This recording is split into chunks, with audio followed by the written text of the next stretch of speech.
Hello there, Scully Gamers, and welcome to this week's episode of Jungle Drums. It is just myself and my good friend Sergeant J this evening. Hello? Hello, bonjour. So usually just you jump in there with a hola. I know, I was slacking, wasn't I? No, see, hey, you're just keeping it real. You're changing it up on me. You're like, Yeah, you know what? Jungle thinks I'm predictable. Thinking. I'll show him. So well done, sir. Well done.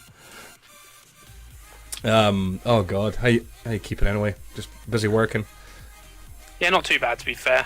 Bit gutting this morning because I'd, well, obviously not really their fault, but train broke down, so I had to get delayed and whatnot. But you know, only gone to work like an hour late. But other than that, I'm pretty good. Not too bad. How are you doing?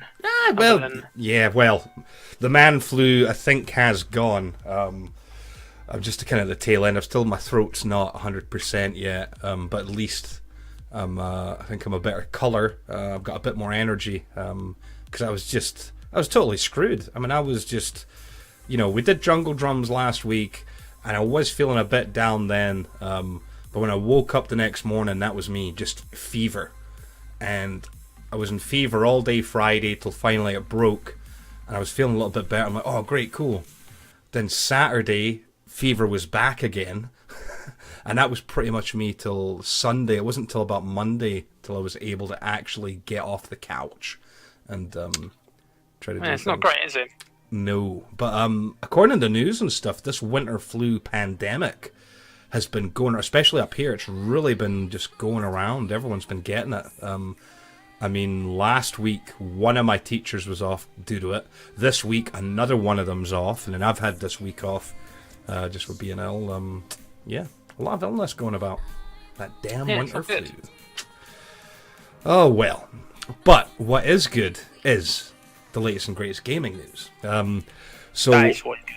it's what it's all about, right? So, as we've said before, it does feel like almost every episode we end up talking about Destiny 2. Even so, we're not playing it. I mean, I say that. I did log in briefly today. I think yesterday as well, but didn't really do anything much. But, Bungie is so great for, they constantly do their weekly updates at Bungie, and their latest one has a development roadmap. I'd sourced this from PC Gamer, and it's showing the schedule of the coming changes, which if I can zoom in here a little bit, yep, I sure can. So just, it was this week, right? Tuesday, patch 1.12 had deployed. Yes, it was. And that was the Masterworks patch. So now we've got Armor Masterworks, we've got Raid Reward improvements, there's been a Prometheus Lens buff, Flashpoint milestone fix, all sorts of other little bits and bobs, fixed the clan engrams from Nightfall. I'm trying to remember what was the problem with the clan engrams from Nightfall. I actually can't remember. I don't know if it was they were procking correctly or weren't giving you the right loot. I'm not actually too sure, to be honest. It's been that long. It has. That just wasn't too sure about that. But looks like we've got a few more updates coming during Season 2. February 27th is 1.1.3, and that's going to have Nightfall scoring and high score tracking. There's going to be a rework of emblems and auras. They're going to be putting in PC public text chat, so that's kind of cool for the PC players out there. Companion mod and shader interactions, and companion vendor viewing. So no doubt that means the companion app on mobile. Yep. And then in March 27th, we've got 1.1.4, which is the Sandbox and Crucible update, which is going to have different sandbox changes when it comes to weapons and abilities, heroic strike modifiers. Iron Banner 6v6 is coming back. There's going to be a weekly Crucible playlist, including Mayhem. Nightfall challenge cards, stiffer penalties for those who quit out of Crucible matches, and repeat Crucible map and strike protection. So there you go. And then May, Season 3 will begin. That'll be version 1.2. And that's going to introduce the Eater of Worlds Prestige mode. There's going to be seasonal Crucible ranking, something that might kind of tickle your fancy, Jay. Private matches will be back. Vault space is being increased. Multi-emotes will finally come our way. Exotic masterwork, seasonal vendor progression, and faction rallies improvements. So, they've got a fair bit in the works. And it looks like the next Destiny 2 expansion will actually launch in May alongside Season 3. There's been a few leaks about what possibly might be in that. But, what we're saying to this, Jay, this is a whole bunch of... I've got an ad playing, as they like to do. There we go. Roadmap looks good. Okay, not enough? It actually, I think it looks pretty good, to be fair. The question is always posed there of, should this be something that should have been there originally? And I think a lot of it is yes. Yeah. But it's a shame, really, because it's a pity to see us going through that same sort of thing that happened, same almost roadmap or way that happened with Destiny 1. What I do like, though, is recently Bungie have been very open with their communication. I think they have realised there's been a problem, and they have done wrong in the fans' eyes, which is good.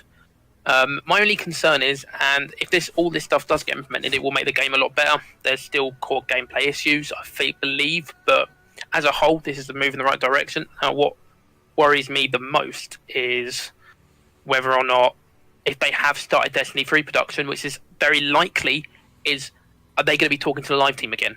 Instead of doing what they did with Destiny 2 and basically ignoring what the live team did in Destiny 1. And that is the big question here. That it certainly feels... I mean, I know we keep saying that, and I mean, to be fair, it is just speculation on our part. There's no... like, Bungie hasn't came out and said, yeah, that's the case, but it does feel like that, though, doesn't it? The way that... Yeah. We know that Destiny 2 development started the minute Destiny 1... launched, basically, but it's I know, it's just crazy. I mean, the thing is, so many folk have left the game, but I like to think that these changes will give hope, to the die-hard Destiny fans. Because let's be honest, there's people that will be out there. They'll be talking crap, right? They'll be venting on Reddit and Twitter and saying all the stuff. Oh, Bungie sucks and Destiny sucks. But these are the same people that will be watching these updates very closely, because deep down they want to go back to the game. They want to enjoy it. So it'll be interesting to see if things will kind of heat back up for the game, because it's a shame. I mean, when you look at launch, we were playing the hell out of it, just constantly trying to unlock clan engrams for the clan, and doing our raids as often as we could all get together for them. To just now fast forward to only a few months later, and just firing the game up is a big ask. It takes a lot of mental preparation, just to okay, yeah, right, I'll log in, I'll see what's going on.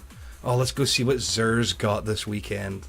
And it's just a shame. A game that could have been so much, like you say, just seems to have regressed from the original.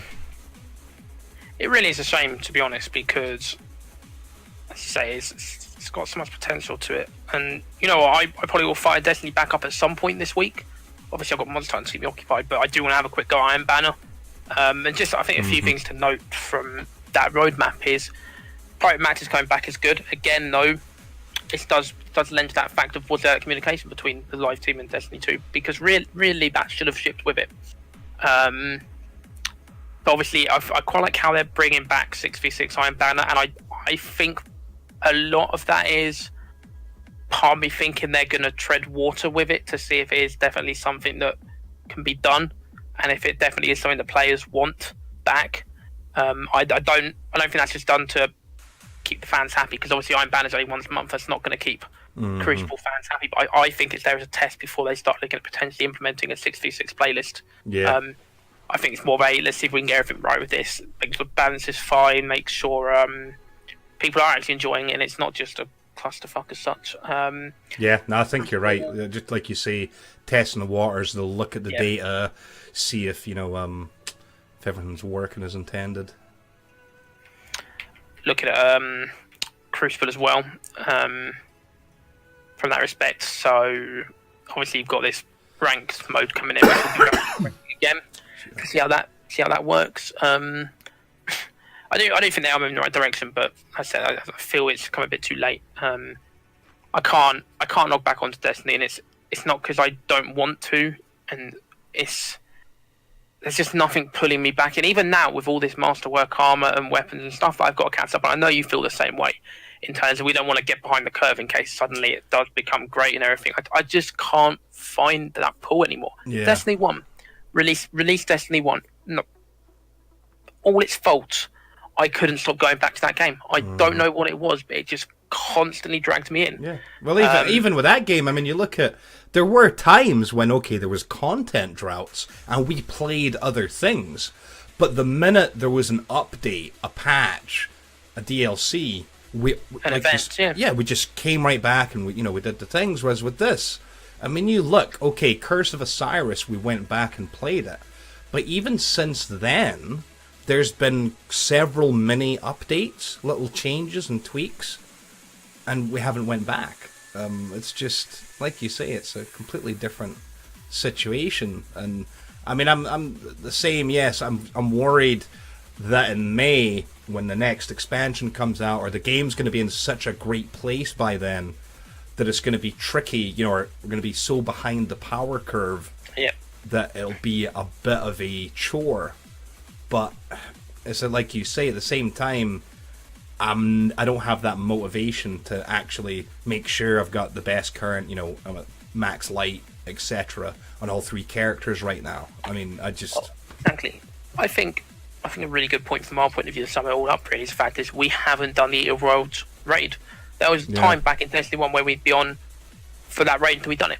Yeah, fair enough, we started slowing down once we'd done it, to be fair, once we got the gear.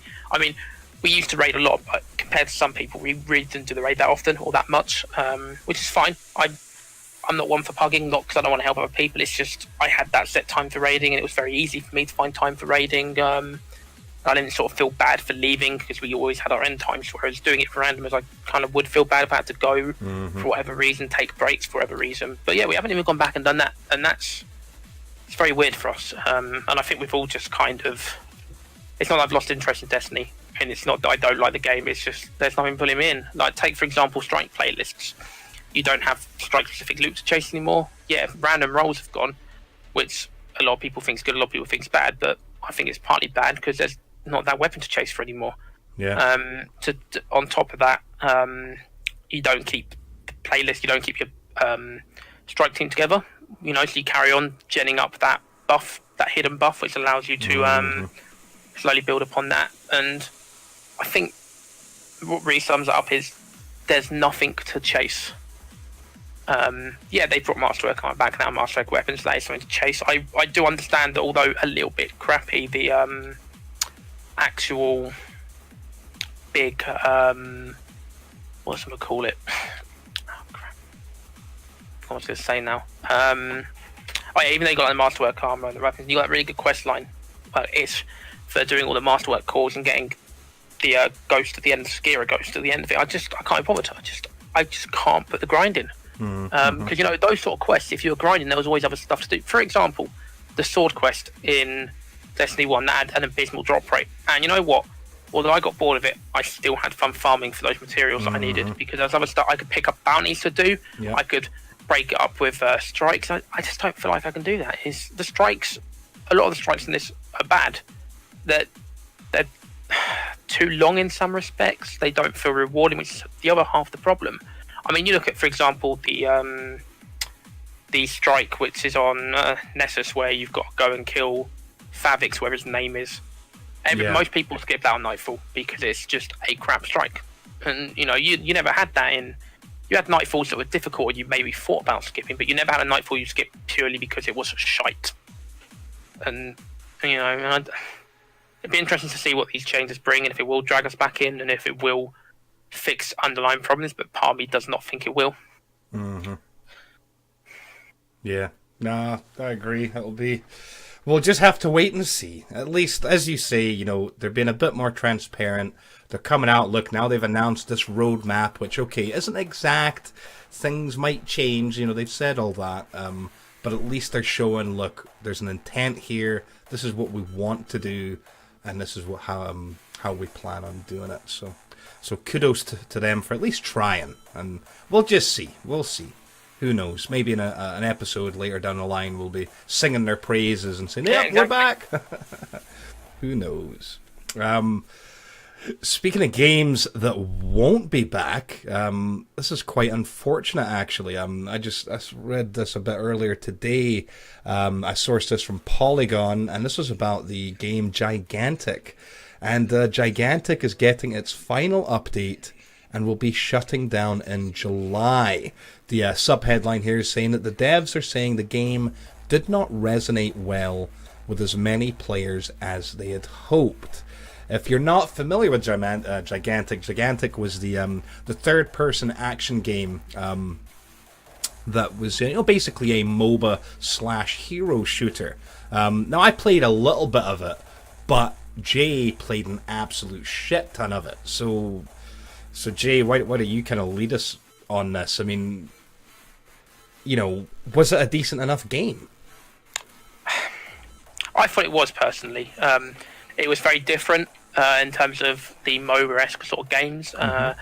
You know what? I'm not going to lie, I did kind of feel that there might have been a market there for it, but clearly that was not the case. I don't know if a lot of it was to do with the fact that when it was in beta, because it was beta for quite a long time as well. I did get a Founders Pack and everything, but I really enjoyed it. It was something different, and as you can probably say, when I first came across it, I played it a hell of a lot. And again, it wasn't down to me dropping it because I didn't like it. It's just other games came about. I just forgot about it, quite frankly. Again, that's not because it wasn't good. It's just I had other games I wanted to play. And that sort of game, again, is things like, for me, Wars League, a lot of time spent in it. But it was really good. I liked the system. I liked the way it worked. It was very different to other sort of MOBAs in that. Well, yeah, so for any of you who haven't played Gigantic, the essential aim was you had two massive, I want to call them gods, or I can't remember what the exact term was. And the idea was you had to kill your enemies one. The way it worked was you had a thing called power play. So for doing certain stuff, you'd get points built up to your power play. Once you hit 100 power play, you'd go into the attack phase, essentially, where your big guardian would attack their one, drop it, and a weak spot would appear that would allow you to attack it for a set period of time and deal damage to it. The bosses had 3 bars of HP, so you'd knock out 1 bar, a heart would disappear, leave it at 2 hearts, and so on and so forth. Depending how much power the enemy team would accumulate if you were attacking or you were defending, would depend how much of a shield the guardian would get, which would give you damage reduction. So, for example, if you went 100, managed to hit 100 power play, get the attack, but they hit 100 at the same time, your guardian would do no extra damage to him, and he'd get he'd get a shield as well. And on top of that, you'd have little points you'd have to capture, such where you'd build your own little monsters on. And those monsters could be upgraded as well to do a little bit better, and they would attack. You'd get points for destroying them. They were quite hefty. So again, they provided this very tactical kind of, do we go for this point? Do we leave it? Do we take it off them? Originally, you couldn't build units on enemy points, because each on a map you'd have about 2 points allocated to your team, or 3, or something, and you'd have 1 neutral point or a couple of neutral points. So you could build enemies on there and stuff. But they eventually introduced a monster where you could build on your enemy platforms, and those platforms as well like some sort of power orb, which gives you 20 power, which your monster will automatically collect for you unless it's being attacked. And again, you can go steal the enemies if there's not a monster on there. So it was a really tactical game, really, really cool, and something very different. Like, I've never played a game or MOBA, I'm trying to say MOBA game that does that kind of thing where you've got to go get your guardian powers and attack, and it was really tactical. Like I said, if you had a guardian that was on, so let's say your guardian was nearly about to lose his health bar, one of his health bars, and you had like 100 power to their 40. Not a lot of people sometimes realise, but you could look at it and go, the amount of damage my guardian's going to do because of the gap difference is going to be enough to do what we'd call an auto wound. So we wouldn't need to run in and attack. We could just sit back, let him do it, or whilst if we start wide map, we can start attacking their creatures, building up ready for the next power play. So you could almost drop an enemy creature, which a lot of people again didn't realise. Drop an enemy creature down to about 10% HP. Because I was going to say, if my memory serves me, I could have sworn, like, hearing you just be disgusted with your teammates sometimes. Yeah, but it's because it seems as if, like, I mean, I don't know if this has anything to do with maybe why it didn't succeed. I mean, it looks like the graphics were, cool, kind of cartoony, what you would imagine would appeal to the younger crowd. But the game seems like mechanically it's probably not great for the younger crowd, if that makes sense. Yeah, I would say it was definitely sort of game that was... It was very easy to pick up, but maybe tactically, again, it's the same with things like League and Dota, though. They're easy games to pick up. Mm-hmm. They're just very difficult to master as such. Like I said, there was so much tactics involved, knowing when to run into attack Guardians, when to back off, when to get enemies low or creatures low, so the minute your power play ended, you can get an automatic kill on it. And then suddenly you're 20 power ahead before they even know what to do, and all this sort of stuff. And it's very much one of those games. It's easy to pick up, play, but it was very tactically, I would say, challenging as a little bit. Maybe nowhere near to the extent of League or Dota, or maybe potentially Smite as well, but a bit iffy about that. But yeah, I think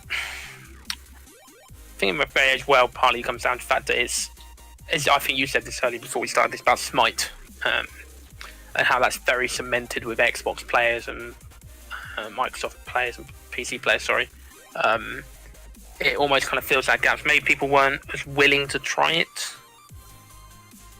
Yeah, I mean, it's like, I think when you've got that type of genre with, something like a MOBA, which, I mean, let's be fair, your typical MOBA player is playing, right, for ranking, for, yes, basically kicking people's ass, taking names, but also getting that recognition through whether it's unique skins and loot or their, whatever they get next to their avatar's name, all these types, Yeah. That's, for me, that's how I picture, like, your hardcore MOBA player. And so when something like this comes out, it needs to have all of those things, but then it also, in my mind, either has to be so fresh, new, and interesting that crowd is going to go check it out. But then it also, in order to keep that crowd, it has to be better, in my mind.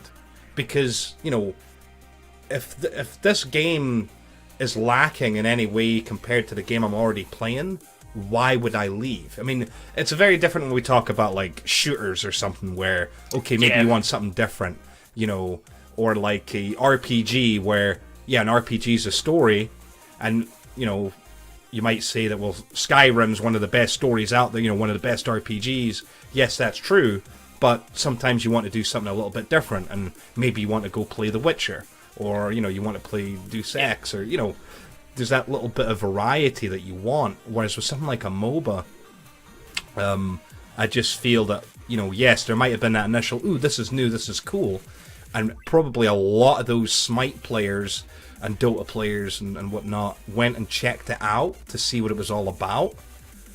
But unless it was going to be better than what they were already playing, they were always going to go back. And I think that's just a shame that they didn't quite, I think it gathered a lot of interest initially. I do believe their numbers were pretty good as far as people checking it out. But they just they had no retention there. I mean, you look, the publisher themselves, Perfect World, in November, unfortunately, had laid off most of the team that was working on Gigantic. So since then, they've been working with the skeleton crew, trying to maintain the game and update it, while also trying to think of ideas of how to develop growth and, fix some of their issues and whatnot. And they just, unfortunately, haven't been able to do that. And so they finally have came to this decision that, look, we can't find a solution that is going to help Gigantic break through in this crowded market. It's just a real shame. Yeah, especially when folk like you who you took a punt. You got a founders pack to try to support them, and this game is going away. It reminds me of a guilty pleasure of mine on the Xbox 360, and that was that game Warface, which is still going strong on PC. And Warface was actually really an awesome game. Maybe not for a solo player, but if you had a group, so like I was playing with my nephews on the Xbox 360, it was really awesome. It was a free-to-play game, but of course there was stuff you could buy. And so I had done that. I bought us like a bunch of stuff. And we had like really cool outfits, all this cool equipment. And we had an absolute blast in that game. Unfortunately, it didn't do very well on the 360. And eventually the studio decided, yeah, we're actually just going to, kill it. But on PC, as I say, it's still very, very popular and doing really well. So it's a bit of a shame to see some, because was that cross-platform, Jay? I believe Between it was. PC yes, and Xbox One. Yes, yeah. I do believe it was. I don't know if you could necessarily force match make it, but I know for a fact there was that chance. I believe. Okay. Oh well. No, so just a shame. But there you go. The January update is the final content update for Gigantic, and game servers will be getting turned off on July 31st. So if it's a game that you enjoy, you better get your time in now, because it's going to be going bye-bye, I'm afraid. R.I.P. Gigantic. Yeah, it really is a shame. It sucks. Well, speaking of things that are dead, or dying, that are magically coming back, we've actually talked about this a very long time ago, and this was, of course, about the Commodore 64 Mini. Now, Commodore 64s are ancient, right? So you have to be of a certain age to be familiar with them. Commodore 64 was my first gaming system.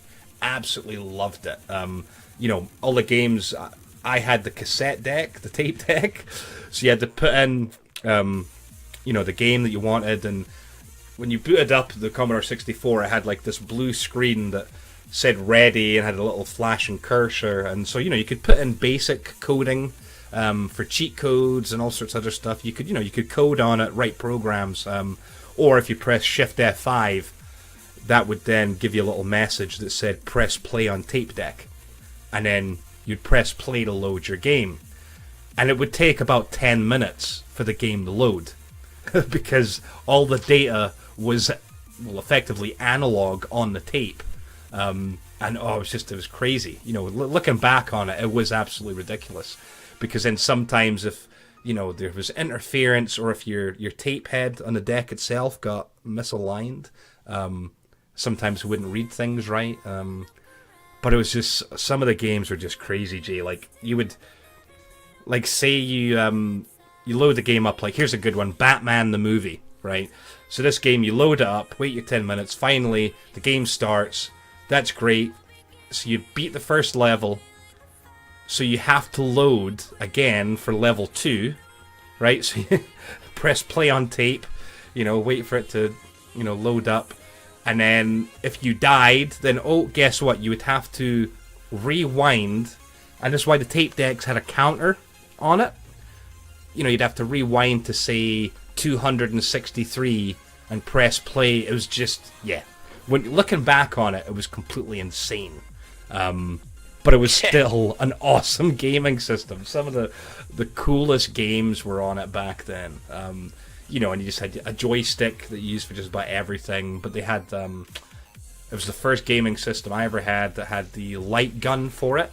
They had a zapper long before Nintendo had theirs. I'm pretty sure. But as time went on, there was other things. They released a disc drive for it, which I never got. But then they did have a few games that actually came on cartridge, and they plugged into the expansion port on the back of it.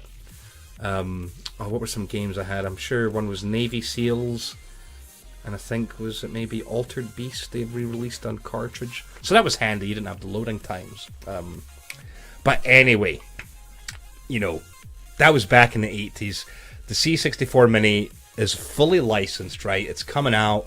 It's about half the size of the original Commodore 64, but comes with a pretty cool looking. I've got an image of it here. A full size joystick comes with it, so it's pretty neat. And it looks pretty good. It's got 2 USB ports. It connects via HDMI, so don't worry, you can hook it up to an HD TV, but it will display in 4.3. It'll just put bars on either side. It comes with 64 games built into it, and it just looks absolutely awesome. In fact, let me just pull up the little promo video for it. Can I make this? I could make this full screen, couldn't I? No. I'm just going to show this video really quickly.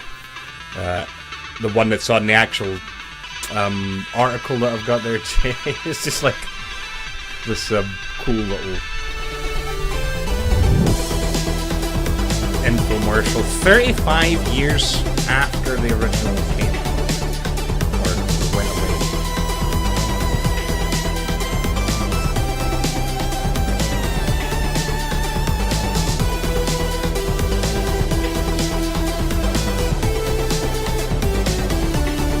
But it's one of these systems that, I mean, we were talking about this briefly earlier, how the NES Mini and the SNES Mini were so popular. They were selling out. They've done really well. And for a lot of folk out there, I mean, that makes sense. That's their childhood. Those games, was maybe their first console. Now I had both of those, the NES and the SNES, the real ones back in the day, but I really enjoyed them, but I don't have the same emotional attachment, I think, as I do to the Commodore 64. It was just, it's pure nostalgia, don't get me wrong. The games on this, are even more dated than stuff that was on the Nintendo Entertainment System, but at the same time, I never bothered buying a NES or a SNES Classic, the mini ones, but I'm definitely going to try to get my hands on this one. There's no hard release date. The only thing we know is that it's coming soon. But considering that this is kind of reappearing back on the news a little bit more, like I said, this article doesn't have really any new information, but it was just published by PC Gamer just yesterday. So, for them to be pushing this out, it can't be too far away. It cannot be too far away at all. And hopefully it's relatively affordable, because it just looks like it'll be a good blast. Good bit of fun. Yep. Like you said, it's a good market because a lot of people live for that nostalgia. A lot of people will buy emulators for it, and as a result, if they see that come out, they're like, well, I'll pay money for that. Yeah. No, it's just a cool little bit of kit. I guess it's easy to just plug in the living room, or we'll just plug in to one of your monitors at your PC at your desk and have a bit of a blast. I mean, I would imagine it'll no doubt get old or whatever, but at the same time it'd be a good bit of fun. Like, you imagine you get like another joystick, right, and one of your buddies comes around and be like, oh hey, you want to play this? Have you ever played Speedball 2? Speedball 2? What the hell's that? Speedball? Oh, come on, Speedball. One of the great sports, there was a movie that was based on it as well. But the Speedball games were actually really cool. Where it was just, almost kind of like Blood Bowl, but with a little kind of steel ball, and they were fun. But there's a lot of cool old games on the Commodore 64 that had really kind of paved the way for the types of games we play nowadays.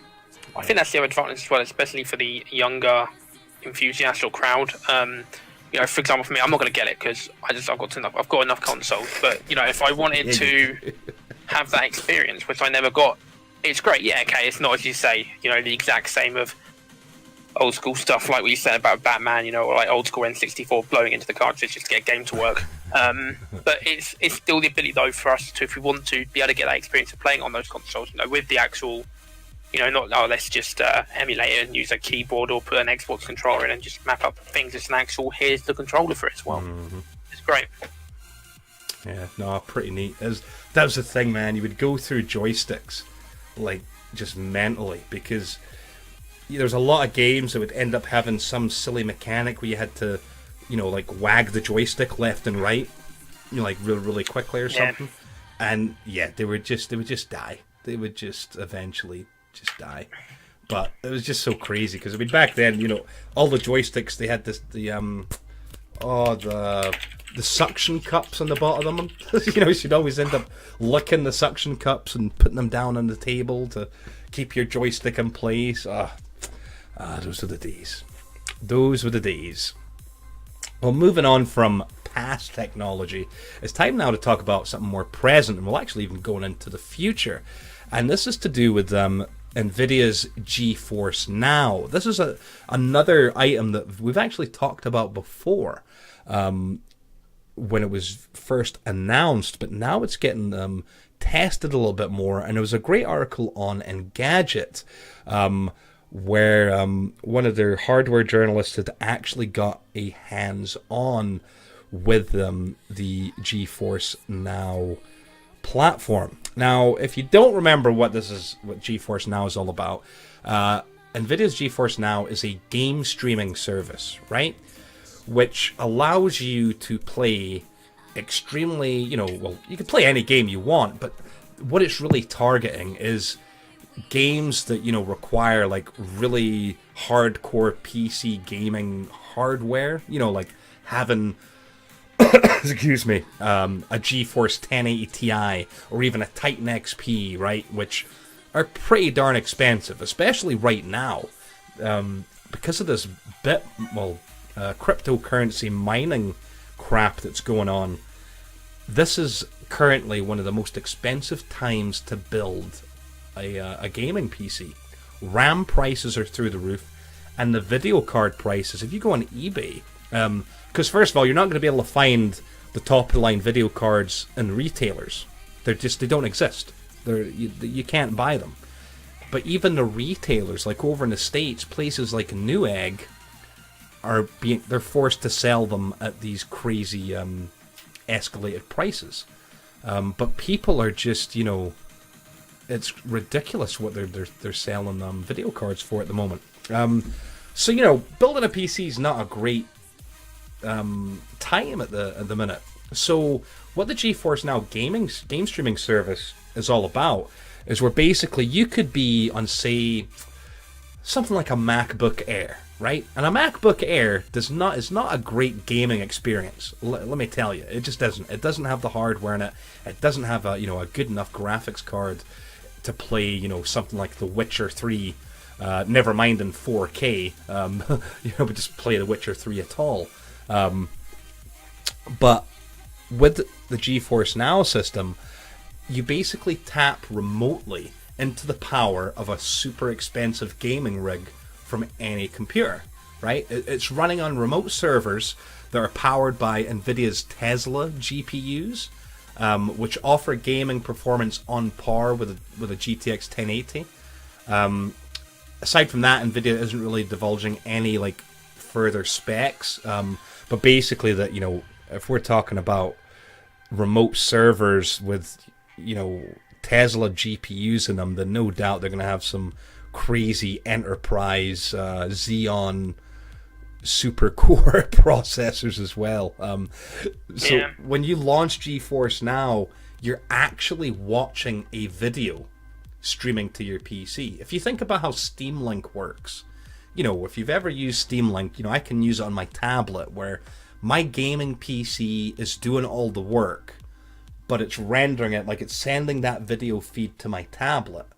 But then I can have a mouse and keyboard plugged into my tablet, and I control it directly there with no latency. And it's quite smart the way they do it. They end up making it so the input latency matches the output latency of the video feed, if that makes any sense. So there technically is a delay, but by delaying the video feed, you don't actually see, you physically don't see a delay, if that makes sense, right? Where so this is kind of a similar thing where you could have, a relatively inexpensive PC, and as long as you're running the GeForce Now client, you would then be able to play, top of the line AAA games. At the minute, the GeForce Now system it only lets you play games that you already own, either on Steam, Blizzard's Battle.net, or Ubisoft's Uplay. Anything you don't own can be purchased through the streaming platform. So that's pretty cool. The downside, I suppose, when I'm reading through this, is that the real kind of what's the word I was looking for? What this is so reliant on is your internet connection, right? NVIDIA is saying that you're going to need speeds of at least 25 megabits per second, but they advise a 50 megabit per second connection, which, depending on where you live, might be impossible. I think most people that live near a big metropolitan area and that can afford that level of internet are probably okay, but many of you maybe live in rural areas might not be able to get anywhere near those speeds. But it sounds fairly easy. I mean, there you could, if you want to play games, but you're not a techie, because, let's be honest, Jay, if you've got a whole bunch of money, it's fairly easy. I want a computer.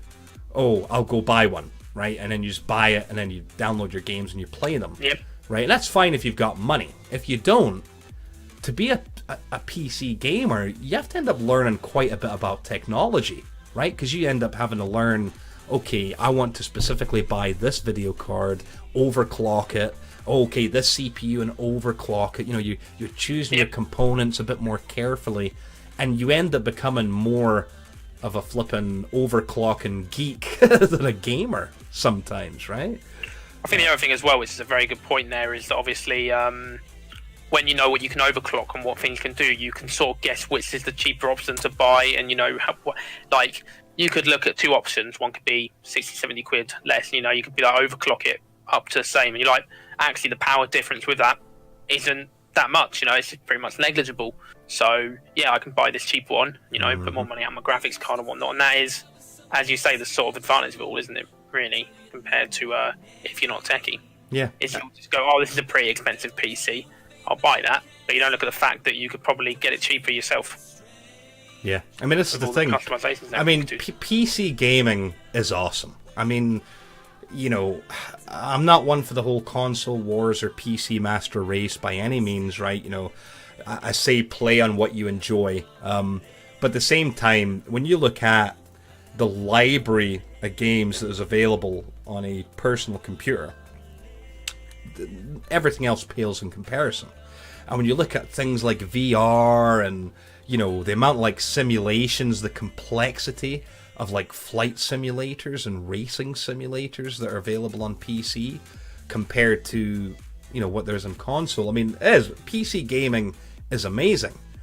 But unfortunately, the more you get into it, I feel at least that you need to get more and more comfortable with the technology side of things. Yep. Which is a shame, because there's a lot of folk out there that just want to play games. Yes, it's easy if you've got money, because then you just go somewhere online and buy one of these awesome, badass gaming machines. And I think this is why this whole concept of NVIDIA's GeForce Now really appeals to me. Because there you go, say for example, you're a young guy, say you're still at uni, right? And we know how that is, right? We know that money is tight when you're a student. You could buy, a decent laptop, that's only a couple of hundred or something, and then using NVIDIA's GeForce Now, you'd still be able to play all of these awesome games that usually you would need a PC that requires $2,000, £2,000 to, to build. So no, I think this is going to be quite a good service. From what the guy's been saying, latency was just non-existent. He was testing out with Overwatch, And characters like Tracer and Genji, which if you've got a bit of lag, you will notice right away. Those two characters, it's really easy to tell. And the author here is saying, look, they felt just as nimble as they do at on his normal gaming PC. PUBG, was absolutely fine. Witcher 3, we ended up playing at 1440p. Was managing 60 frames per second on his Microsoft Surface laptop, I might add, right? Yeah. With all of their graphics cranked all the way up. This is pretty darn cool. I mean, we've talked about this before when I've said I'd love to be able, to game in 4K, but on a PC there's no way. I don't have the money that would be required to upgrade to do that. Whereas when you look at a service like this, you could effectively go, okay, we know 4K monitors aren't cheap, but that would be your only investment, would be a 4K monitor, and using NVIDIA's GeForce Now, you would be able to play 4K games, as long as you've got a decent internet connection. So, it's got me interested. I'm quite curious to see how that's going to pan out, and how it would change the gaming scene itself. I mean, just think about that. There's still going to be folk like me and you that want to build these nice looking PCs, with our own custom components in them and whatnot.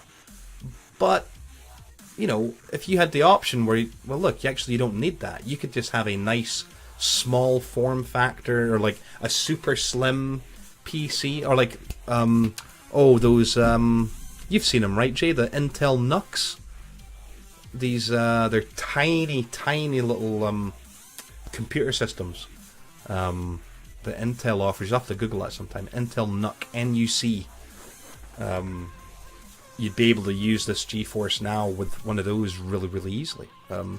Or likewise, if you just had a Surface tab, one of the Microsoft Surface laptops, which, to be fair, one of those, they're more expensive than gaming PCs, but you know what I mean. Something like that, some kind of tablet or a laptop, and you'd be able to enjoy some pretty kick-ass gaming.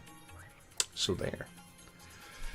Sounds interesting. We'll definitely be keeping an eye on that when that goes mainstream at some point this year. Right, speaking of things that are coming out this year, of course last week we talked about how Anthem was delayed. Well, another big game has been delayed.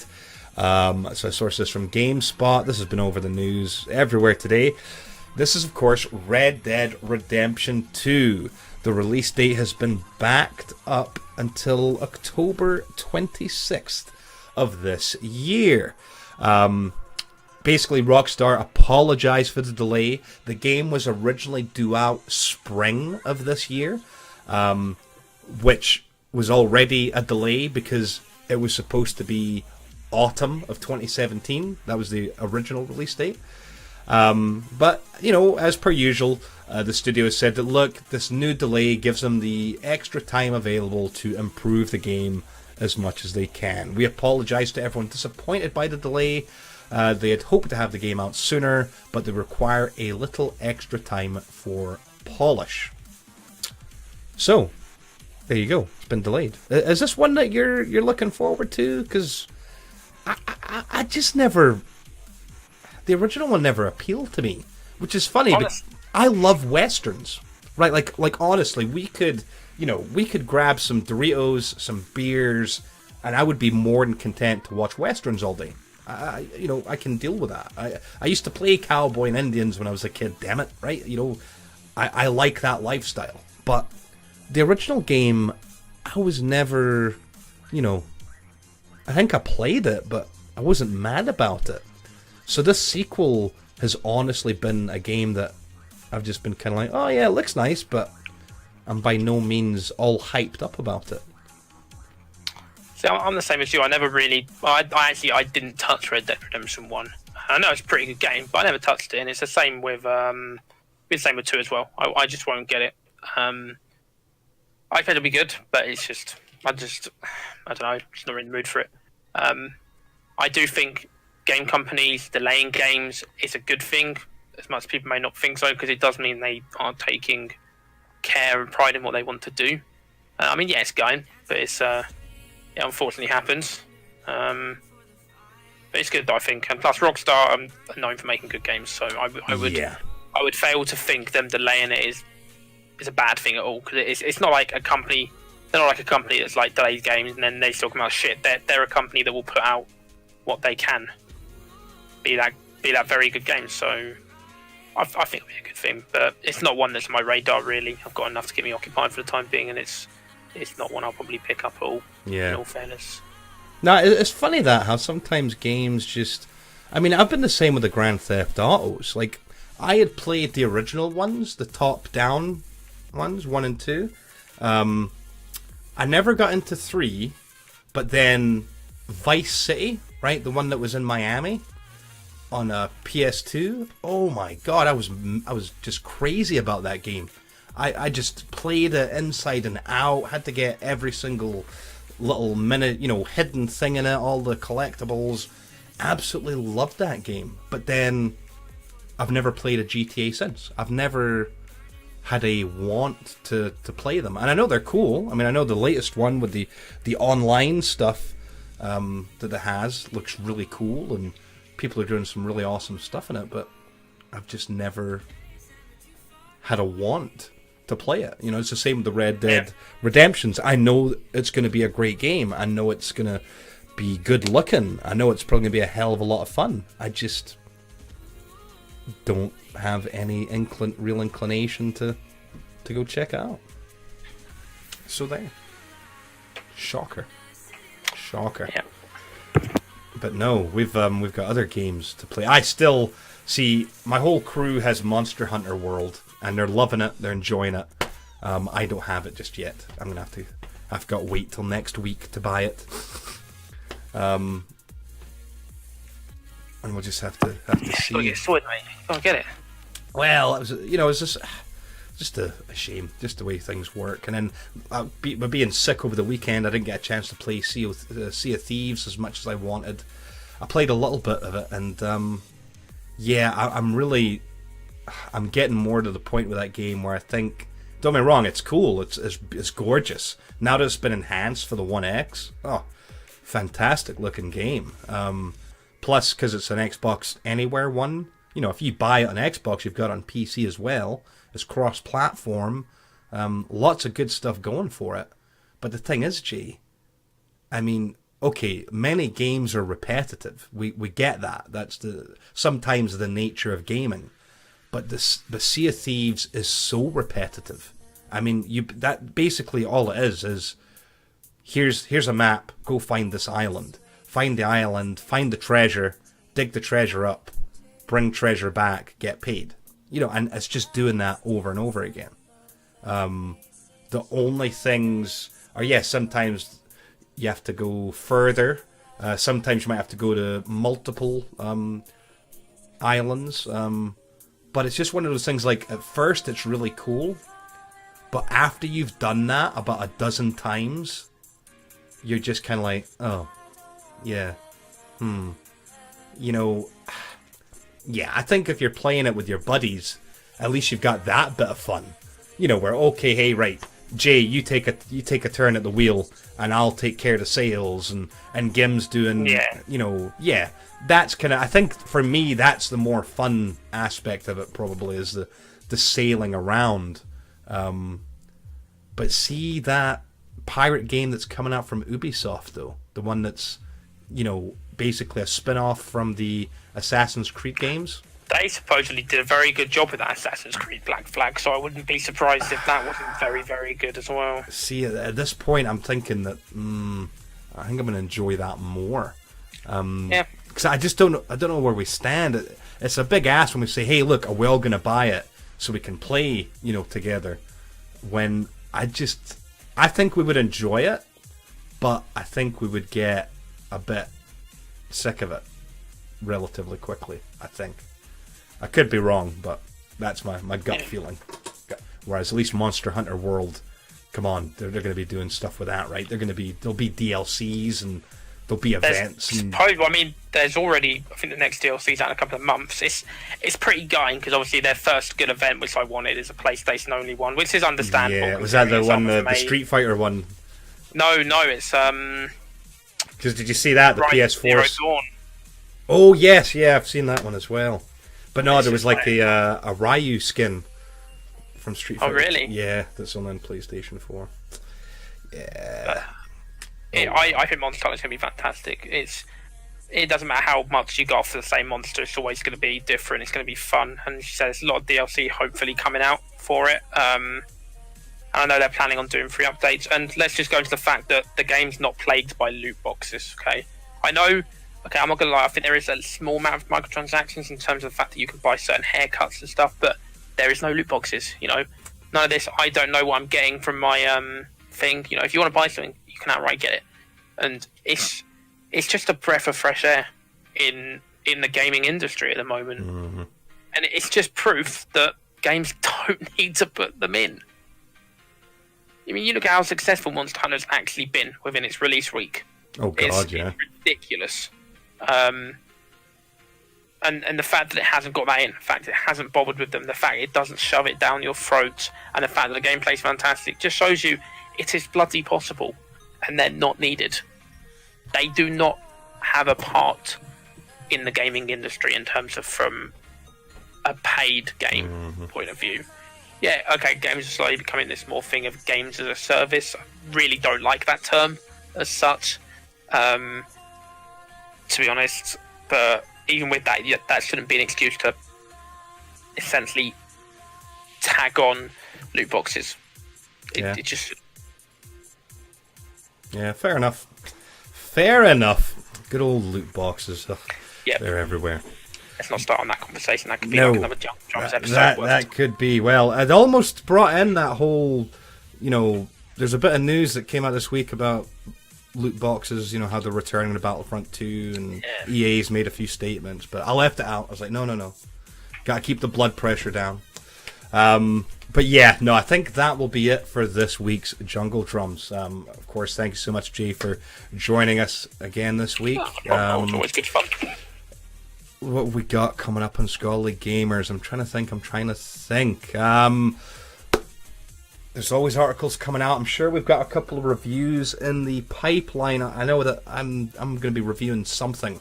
I don't know what yet, but I'm going to be reviewing something, so I'll probably be working on that this weekend. When it comes to video content, of course, we had the wonderful Unbearable Gamer just drop his latest episode of Armchair Gaming.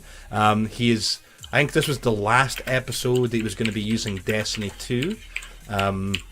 So Destiny 2 was once again the backdrop for this latest episode, talking about philosophy and leadership within philosophy. So definitely a good episode to check out. But yeah, that's it. We will catch you again next week. And in the meantime, have a good one and stay safe. Yeah.